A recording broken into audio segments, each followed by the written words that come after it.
अच्छा बच्चा, starting with the name of Allah Almighty. In today's lecture, we are going to continue our discussion regarding chapter number 3.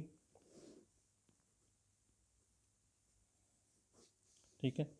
In the previous video, we ended up on the topic that was what will be the depreciation activity. यानी depreciation activity कब होगी? जब हम किसी भी factory equipment की depreciation कर रहे होंगे तो उसकी एंट्री क्या होगी. नॉर्मली हम क्या करते हैं कि depreciation debit, accumulated depreciation credit. लेकिन क्योंकि वो डेप्रिसिएशन फैक्ट्री की हो रही है तो मैन्युफैक्चरिंग ओवरहेड डेबिट हो गया, accumulated depreciation credit. Today we are going to discuss from the topic that is applying manufacturing overhead. Applying manufacturing overhead के अंदर हमारे पास एंट्री क्या रिक्वायर होगी वो हमने डिस्कस करना है.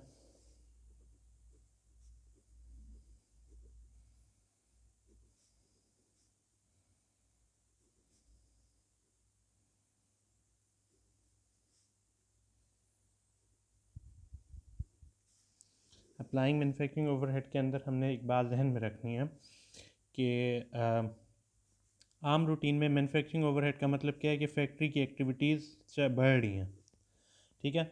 लेकिन जब हम उन्हीं एक्टिविटीज़ को काम करते हैं प्रोसेस के अंदर, means they are converted into action, यानी वो प्रोसेस के अंदर आ गई हैं, तब हमने एक बात ध्यान में रखनी है कि अब वो मैन्युफैक्चरिंग ओवरहेड दो के वो मैन्युफैक्चरिंग ओवरहेड बढ़ रही थी, लेकिन जब वो प्रोसेस में आ गई तो अब वर्क इन प्रोसेस बढ़ रहा है और ये वाली मैन्युफैक्चरिंग ओवरहेड एक्टिविटीज़ कम हो गई हैं. यानी फैक्ट्री की एक चीज़ जो बढ़ रही थी, जब उसे उठा के हमने प्रोसेस के अंदर ले आए, यानी यूँ समझें कि अगर हम कहते हैं ना ऑयल फैक्ट्री, एक ऑयल फैक्ट्री की मशीनरी को ऑयल देना है, वो बड़ी आपके पास ज़्यादा ऑयल पड़ा हुआ है. ठीक है. आपने लुब्रिकेशन की एक्टिविटी करनी है, मशीन की लुब्रिकेशन करनी है. You have to give the oil to the machine. पहले वो जब पड़ा हुआ है ना आपके पास, वो ज़्यादा पड़ा हुआ है, यानी एडिशन पड़ा हुआ है या चीज़ पड़ी हुई है, हमने मैन्युफैक्चरिंग ओवरहेड के नाम से या एक्सपेंस, क्योंकि वो फैक्ट्री के लिए हम लेके आए हैं, वो बड़ी चीज़ ज़्यादा हुई पड़ी है. लेकिन जब उसे उठा के प्रोसेस के अंदर लेके आते हैं तब वो चीज़ का तब प्रोसेस बढ़ जाता है और वो चीज़ क्या हो जाती है, कम हो जाती है. इसी तरीके से अब उन्होंने एक एक्टिविटी बताई है. उन्होंने कहा कि इस एक्टिविटी की हमें एंट्री पास करें. उन्होंने कहा कि Roger corporation pre determine rate उसका बताया उन्होंने $6 पर मशीन आर उन्होंने फिक्स $6 बताया. उन्होंने कहा 15,000 मशीन आर इस्तेमाल हुए. 10,000 मशीन आर ऑफ एक कोई ए मशीन थी, उसके लिए 10,000 आर्स इस्तेमाल हुए और 5,000 आर इस्तेमाल हुए बी मशीनरी पे. तो अब वो पूछते हैं कि अगर 15,000 आर्स इस्तेमाल हुए हैं तो हमें टोटल मैन्युफैक्चरिंग ओवरहेड कितनी होनी चाहिए. अब यहाँ पे मैन्युफैक्चरिंग ओवरहेड बढ़ रही थी, यानी 15,000 आवर्स के हिसाब से, मशीन आवर्स के हिसाब से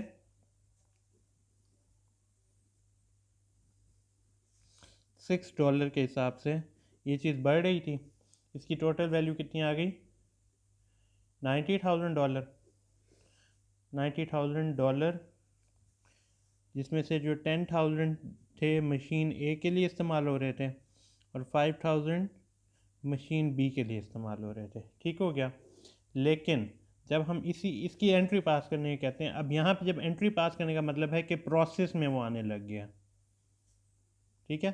दैट एक्टिविटी और that machine are converted into process. अब प्रोसेस बढ़ रहा है तो हम एंट्री क्या करेंगे, वर्क इन प्रोसेस बढ़ गया तो that will be in the debit side with the same amount, that is 90,000.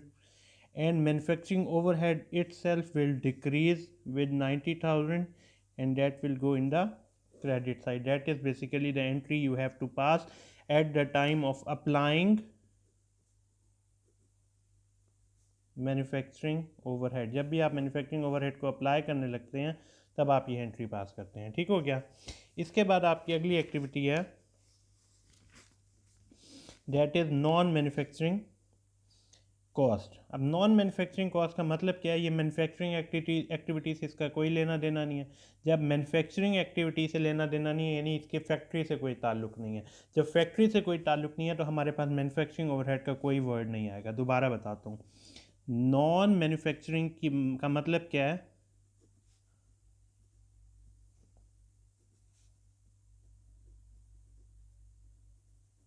an activity that is being performed but that is not the part of the factory. आपकी activity है manufacturing से related, लेकिन वो factory से ताल्लुक़ नहीं रखती। क्यों? अब इसमें एग्जांपल हम देते हैं कि फैक्ट्री है, फॉर एग्जांपल कबीरवाला में, ठीक है। Head office is present in Lahore, the head office is performing their duty, employees are present there, they are making the account, they are performing the documentation activity. So in all these stuff, इस सारे activity में जो लाहौर के office या जो employ जो जो काम कर रहे हैं उनके ऊपर जो भी हमारी कॉस्ट बियर कर रहे हैं वो हमारी क्या है, नॉन मैन्युफैक्चरिंग कॉस्ट है। यानी इस कॉस्ट का ताल्लुक नॉन मैन्युफैक्चरिंग से है, इसमें फैक्ट्री का कोई ताल्लुक नहीं है। और जब जब फैक्ट्री का कोई ताल्लुक नहीं होगा तो हमारा मैन्युफैक्चरिंग ओवरहेड का कोई ताल्लुक नहीं होगा। जब मैन्युफैक्चरिंग ओवरहेड का ताल्लुक नहीं होगा तो इसकी एंट्रीज़ में कहीं पे भी मैन्युफैक्चरिंग ओवरहेड का जिक्र नहीं आएगा, इनकी एंट्रीज़ में वर्क इन प्रोसेस का कोई जिक्र नहीं आएगा, क्योंकि ये दोनों चीज़ें किससे रिलेट करती हैं, ये फैक्ट्री से रिलेट करती हैं। और वहाँ पे हम फिर ये मैन्युफैक्चरिंग ओवरहेड और वर्क इन प्रोसेस की डिस्कशन करते हैं। ठीक हो गया। अब हम यहाँ पे बात करते हैं, इन्होंने एग्जांपल दिया दो तीन चीज़ों की, to illustrate the correct treatment of non manufacturing cost assume that the Roger corporation incurred 30,000 in selling and admin salary cost during April. उन्होंने क्या किया कि 30,000 की उन्होंने क्या किया, सेल्स स्टाफ को या सैलरीज एक्सपेंस उन्होंने पे किए हैं एडमिनिस्ट्रेशन को। एडमिन कहाँ पे बैठी हुई है, लाहौर के अंदर फॉर एग्जांपल बैठी हुई है। तो वहाँ पे क्या है, आपकी एंट्री में देखें, सैलरीज एक्सपेंस डेबिट कितनी अमाउंट के साथ, 30,000 के साथ। And have they paid the cash, they have not discussed anything like that, यानी कैश का कोई जिक्र नहीं आया। तो सैलरीज पेबल, यानी लाइबिलिटी क्या हो गई, ये बढ़ गई। जब लाइबिलिटी बढ़ जाएगी that will be in the credit side. 30,000 से एक्सपेंस बढ़ने पे कहाँ पे जाते हैं, डेबिट साइड पे। और सैलरीज पेबल यानी लाइबिलिटी बढ़ने पे कहाँ पे जाता है, क्रेडिट साइड पे। ठीक हो गया। इसके बाद इन्होंने अगली एक्टिविटी जो आपके साथ की है वो क्या की है, डेप्रिसिएशन की। Assume that the depreciation on office equipment during April was 7,000। 7,000 के एक्सपेंस हमें बियर करने पड़े हैं अप्रैल के अंदर, 7,000 की डेप्रिसिएशन एक्सपेंस हैं। ठीक हो गया। अब यहाँ पे हम क्या कहेंगे, depreciation expense debit with 7,000 and accumulated depreciation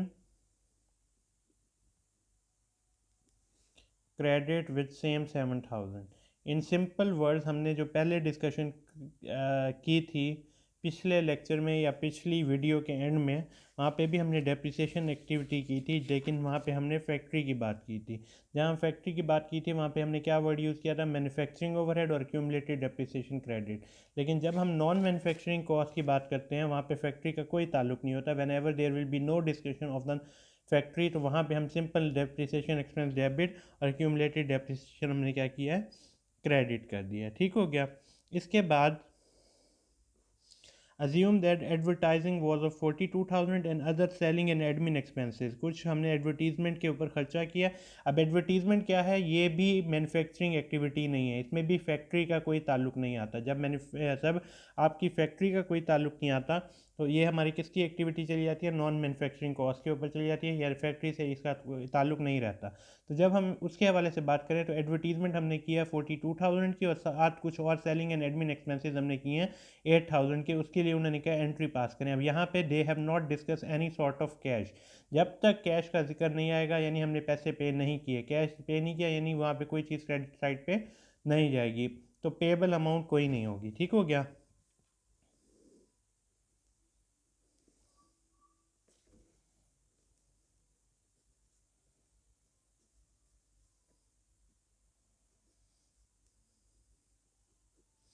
advertisement expense debit 42,000 से, and admin and selling expenses कुछ और जो थे वो कितने थे, 8,000 के। क्या हमने इनके ऊपर पे कर दिया? No, there will be no deduction of cash. तो हमने यहाँ पे क्या कंसीडर करेंगे?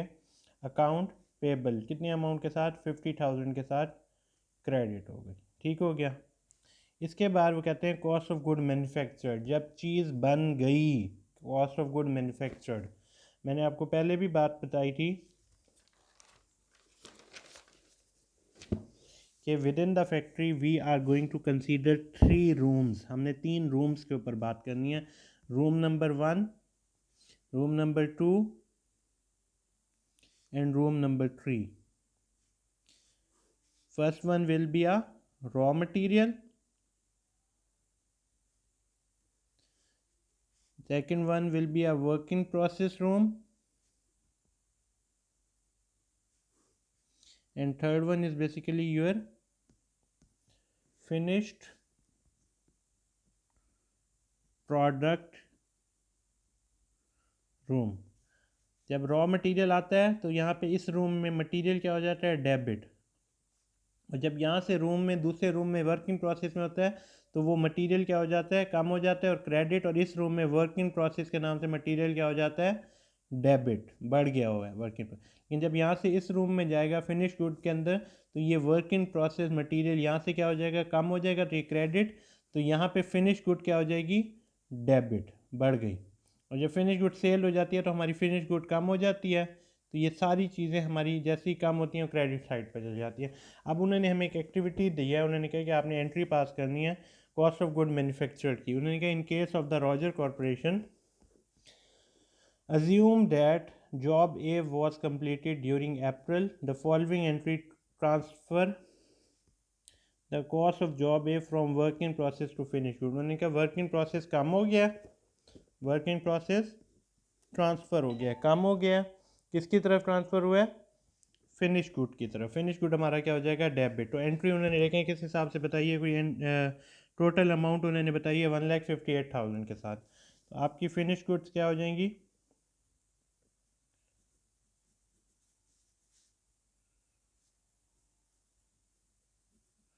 डेबिट विद 1,58,000 और वर्किंग प्रोसेस क्या हो जाएगा? Credit with 1,58,000।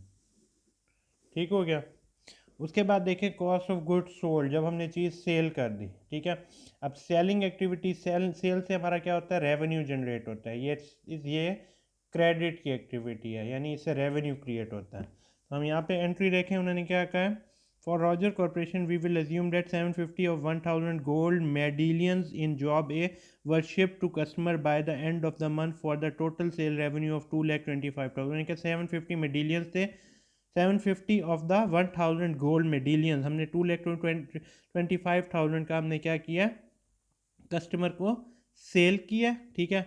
और because 1,000 units were produce and total cost of job from the job cost sheet was 1,58,000, the unit product cost was 1,58,000। उन्होंने कहा 1,000 यूनिट्स बने थे, टोटल प्रोडक्ट कॉस्ट ये कॉस्ट बता रहे हैं और वो आपको सेलिंग प्राइस बता रहे हैं। Selling price will always be greater than cost, यानी चीज़ 100 रुपये की हम सेल कर रहे हैं लेकिन उसकी कॉस्ट 80 रुपीज़ होगी।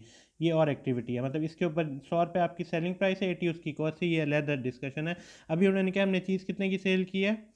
2,28,000 की। ठीक है। और उसके बाद उन्होंने ये भी बता दिया है कि हमने जो टोटल 1,000 में से 750 हम सेल करें। इस सारी बात को आप ज़रा समझा दूँ। उन्होंने कहा हमारे पास टोटल 1,000 मेडलियंस पड़े हैं, गोल्ड मेडलियंस। इसे आप मेडल जहन में रख लें। एंड फ्रॉम डैट 1,000 यूनिट्स हमने 750 क्या किए हैं? सेल किए हैं। उसकी जो टोटल सेलिंग कॉस्ट आपके पास आई है वो आई है 2,25,000। ठीक है, 2,25,000। अब हमने बात क्या करनी है? ये तो हम एंट्री पास कर देंगे ना सिंगल, ये तो हमने सेल्स या रेवेन्यू के एंट्री पास कर देंगे। ठीक हो गया। लेकिन बात एक और भी आपके ध्यान में होनी चाहिए कि ये तो हो गई उसकी सेलिंग प्राइस।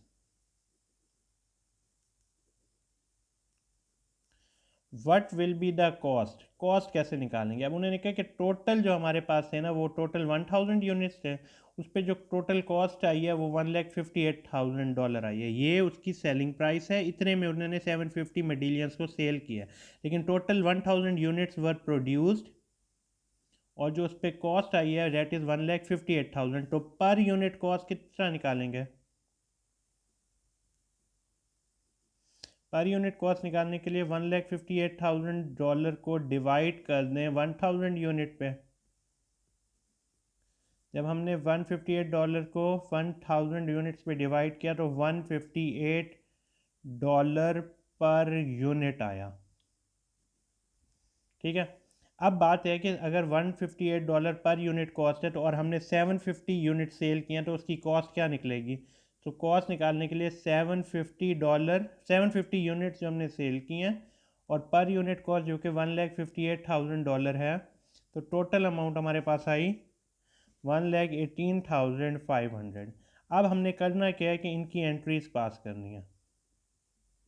ठीक है, एंट्रीज पास करने के लिए पहले में उन्होंने कहा कि हमने 2,25,000 हमने वो किए हैं यूनिट्स को, हमने क्या किया सेल, 2,25,000 में हमने 750 यूनिट सेल किए हैं।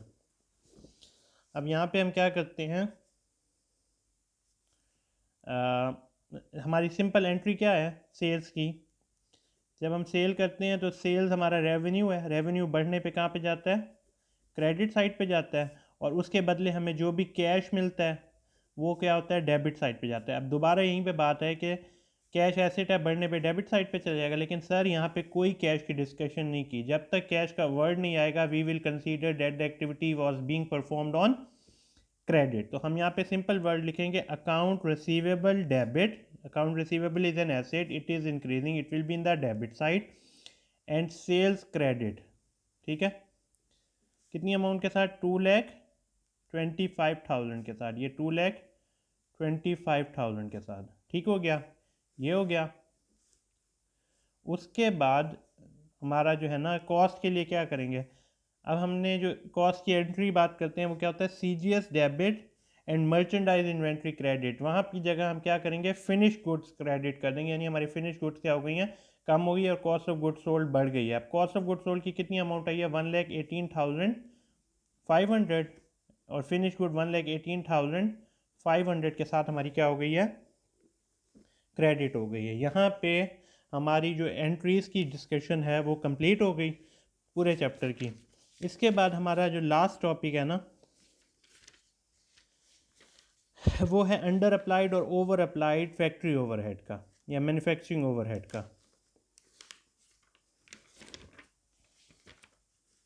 अंडर या ओवर अप्लाइड मैन्युफैक्चरिंग ओवरहेड का, उसके ऊपर आपने एक छोटी सी डिस्कशन करनी है जो कि डिटेल वाइज नहीं होगी लेकिन सिर्फ एक आइडिया होगा। अब हमने जो डिस्कशन की ना, हमने कहा कि हमने प्री डिटर्मिन्ड रेट निकाला था,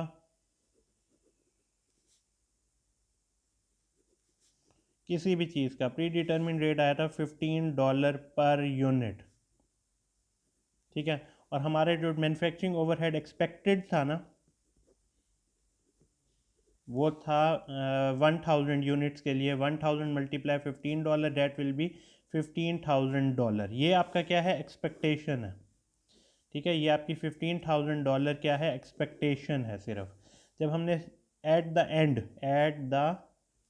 एंड ऑफ मंथ एक्चुअल जो आपका मैन्युफैक्चरिंग ओवरहेड आया ना वो आया $16,000 का। तो अब उन्होंने कहा है कि ये बताएं कि your manufacturing overhead was under और ओवर अप्लाइड। तो अब आप इसे देख के बताएं आपका मैन्युफैक्चरिंग ओवरहेड अंडर अप्लाइड था या ओवर अप्लाइड था? Definitely it was under applied. क्यों? क्योंकि असल में क्या हुआ, 16,000 की कॉस्ट आई जबकि आपने कितनी एक्सपेक्ट की थी? 15,000 की। तो आप 15,000 इज लेस देन 16,000, तो आपका क्या आया, अंडर अप्लाइड। ठीक है। ओवर अप्लाइड का क्या होगा कि आपने जो ये 15,000 अप्लाई किया था, एक्चुअल आपका क्या आ गया, एक्चुअल आपका आ गया 14,000 मैन्युफैक्चरिंग ओवरहेड। इस कंडीशन में जो आपने 15,000 लगाया था वो क्या हो जाएगा, ओवर अप्लाइड। यानी असल में खर्चा सिर्फ 14,000 का हुआ है, आपने 15,000 का किया है, तो that will be over applied. So that is the end of the theoretical discussion of chapter number 3. Inshallah we will start the numericals in the next video. Till then, Allah Hafiz.